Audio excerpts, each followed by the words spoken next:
Well, thanks for watching. This video is about section 3.6 from chapter 3, projectile motion. Um, and so hopefully today we'll have all the videos for chapter 4 up, and then chapter 5 videos should be up tomorrow.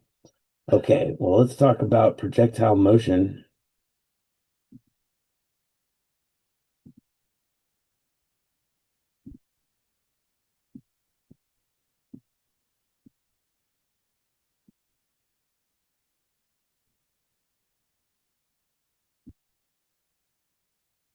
All right, so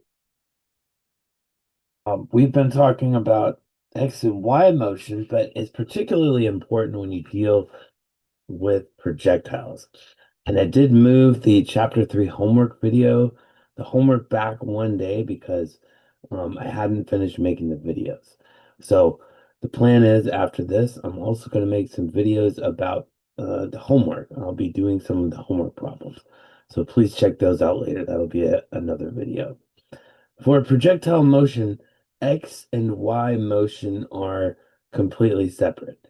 They don't act on each other. And for example, in the case of X motion, once a particle has an X velocity while it's in the air, that velocity does not change. Okay, it just continues forward at the same rate. Okay, and it doesn't change. So here, let's take Charizard here. Okay, once I throw him through the air, okay, a couple of things happen here. Okay, so here's my projectile, okay, and as I throw him through the air, okay, there we go. So I'll just throw him like this. Oh, okay. His motion continues forward in a straight line, okay, and that's independent of his Y motion. So his X motion doesn't change. The velocity stays constant.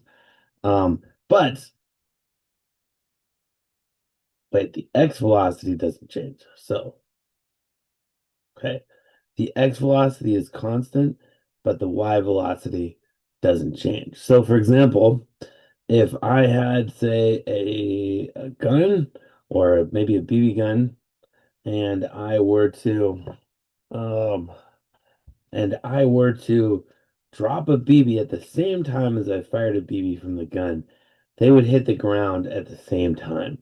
There's that Y motion is independent of how fast the bullet is moving forward.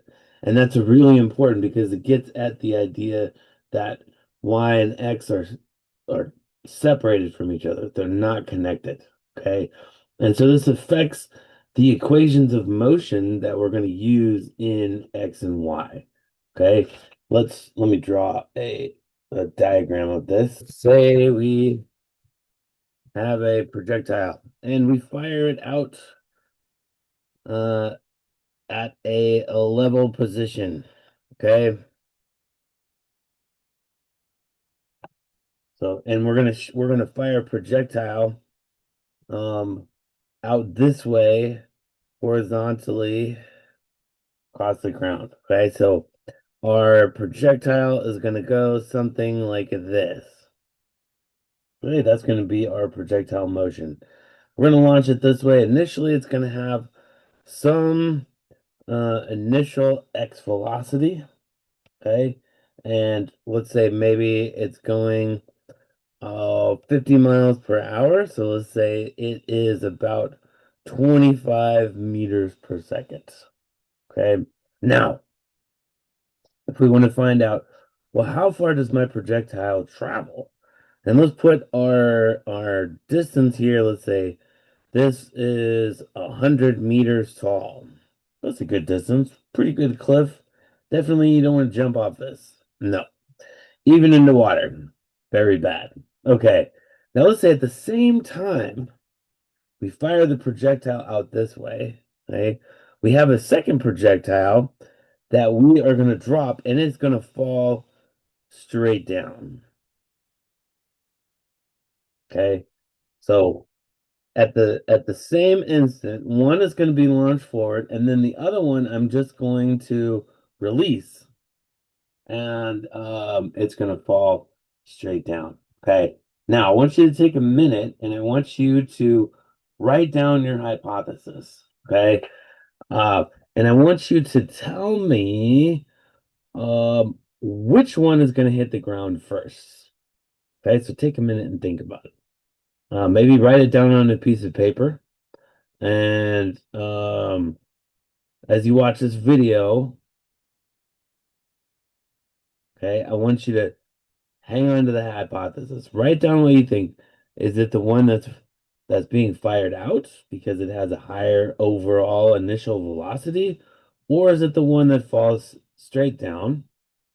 Or is there a third option? Maybe they hit the ground at the same time.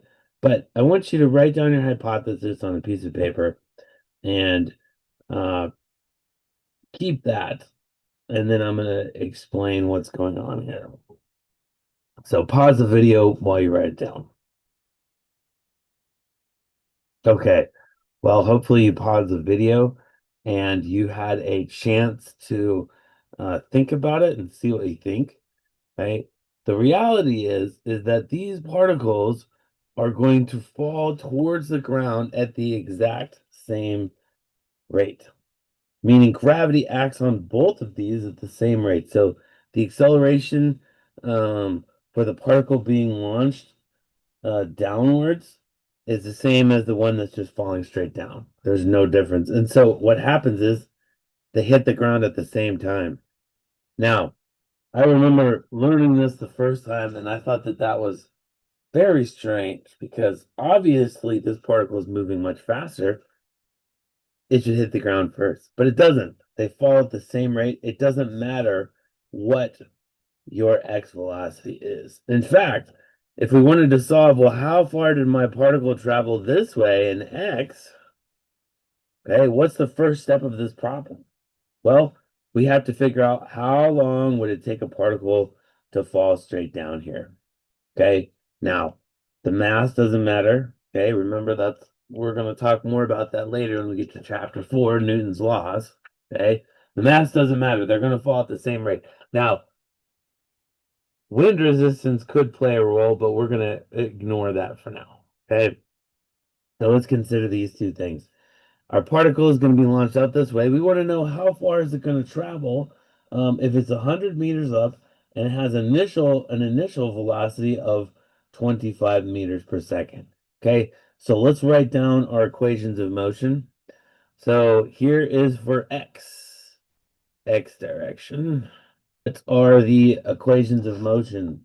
Okay, well, in x, most importantly, acceleration is equal to 0. There is no acceleration in x because gravity only acts in y. Okay, so let's write down y over here. Y direction. Okay, well, my acceleration in y is going to equal negative 9.81 meters per second squared. Okay, because gravity acts this way, and we call that g, that's the value of g, right? Negative 9.81 meters per second squared, it's acting downward. All right, so in x then, there's no acceleration, so we can write x equals v initial x times t. Right? This velocity does not change. It is constant. So what we can do is we can say, all right, um, once I know the time, I can figure out what my x distance is here, but I need to know what the time is. Okay, how am I going to do that? Well, now we have this other equation for y over here. Okay, so for y, Okay. Our y final equals y initial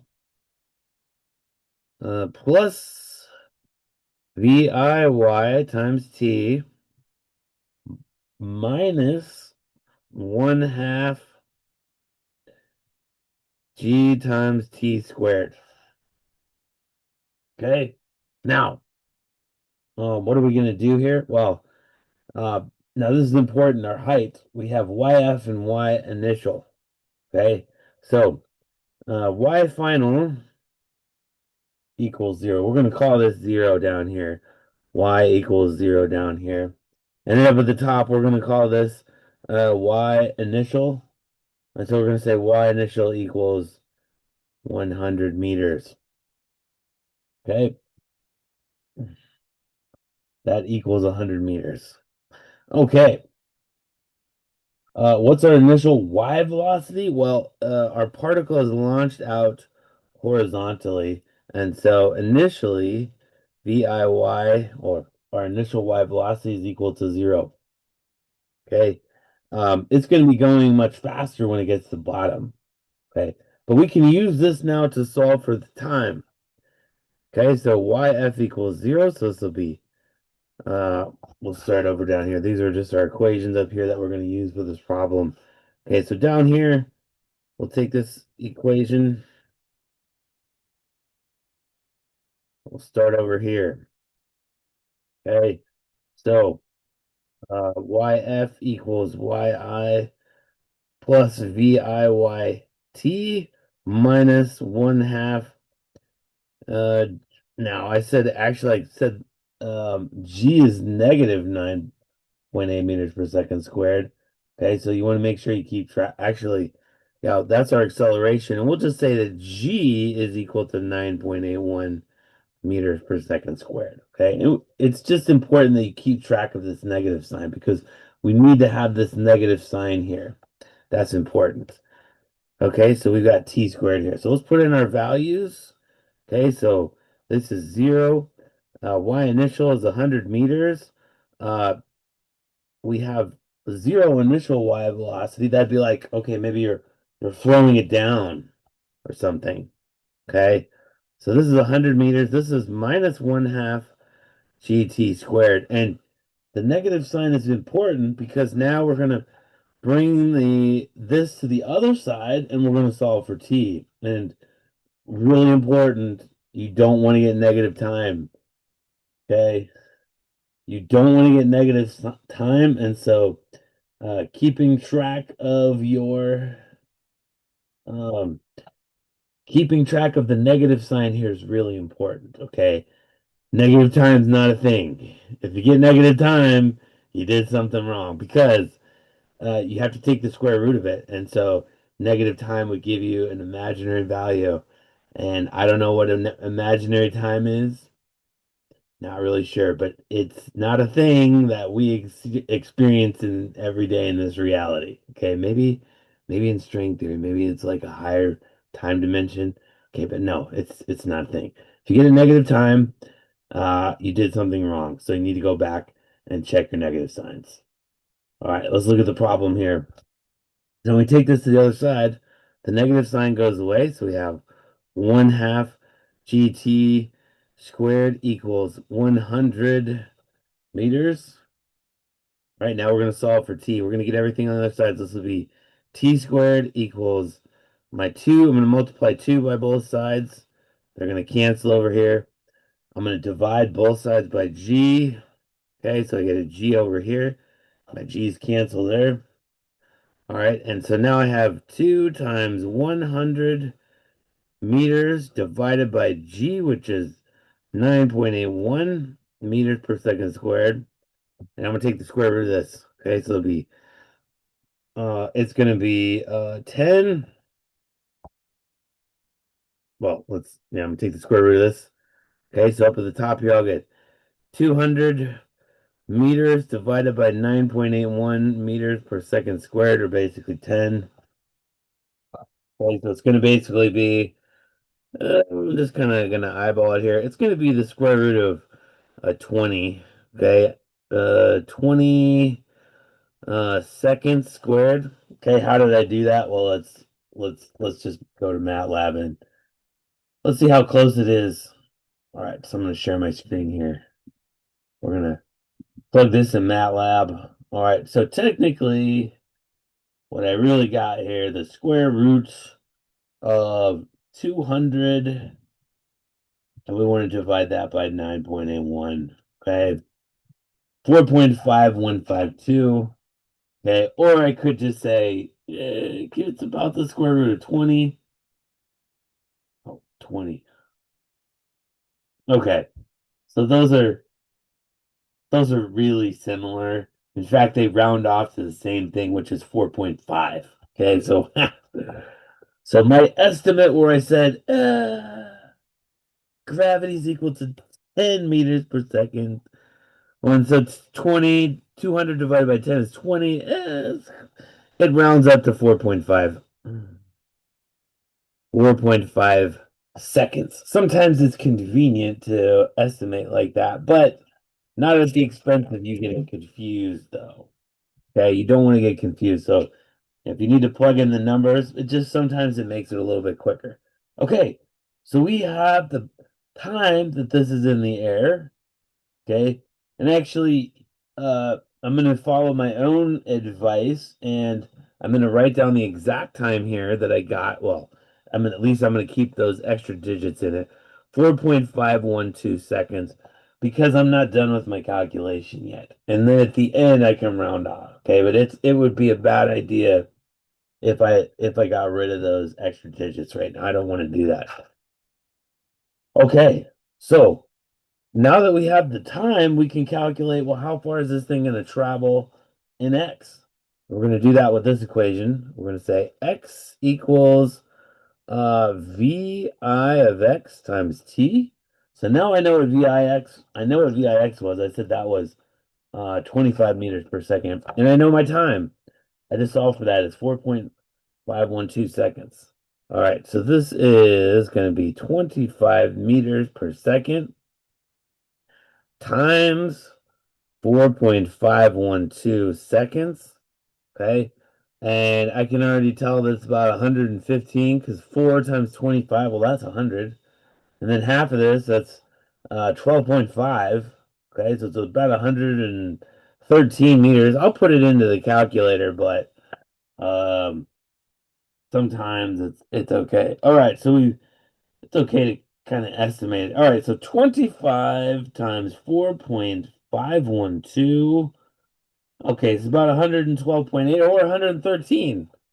Okay, so it is 113 meters.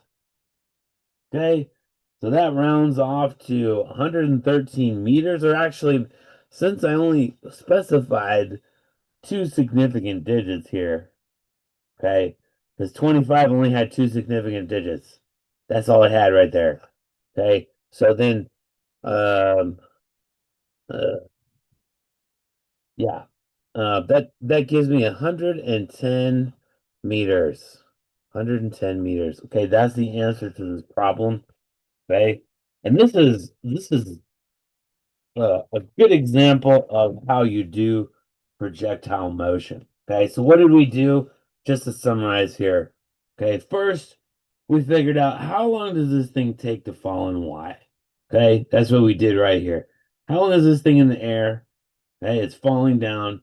We got 4.512 seconds. That's stage one. Okay, so right here, this is stage one. Then stage two, we calculated x. We calculated the distance in x. Okay, so this problem has two two distinct stages. Okay, the first one is we consider y. We consider y to find out how long is this thing in the air. That's stage one. Stage two, we use that time that we got from stage one to figure out how far did it actually travel. Okay, that's how we attacked this problem. We broke it up into different stages, and then we solved first for the time, and then we solved for the distance. But the big takeaway from this chapter, okay, we have Charmander over here, and I have Pikachu over here. Okay. Pikachu is going to be traveling in the X direction, and Charmander is going to be going straight down. They are going to collide in midair because they're going to fall at the same rate. Okay, so here we go. We'll do it one more time. Charmander and Pikachu. Oh, Charmander. Okay, here we go. You ready?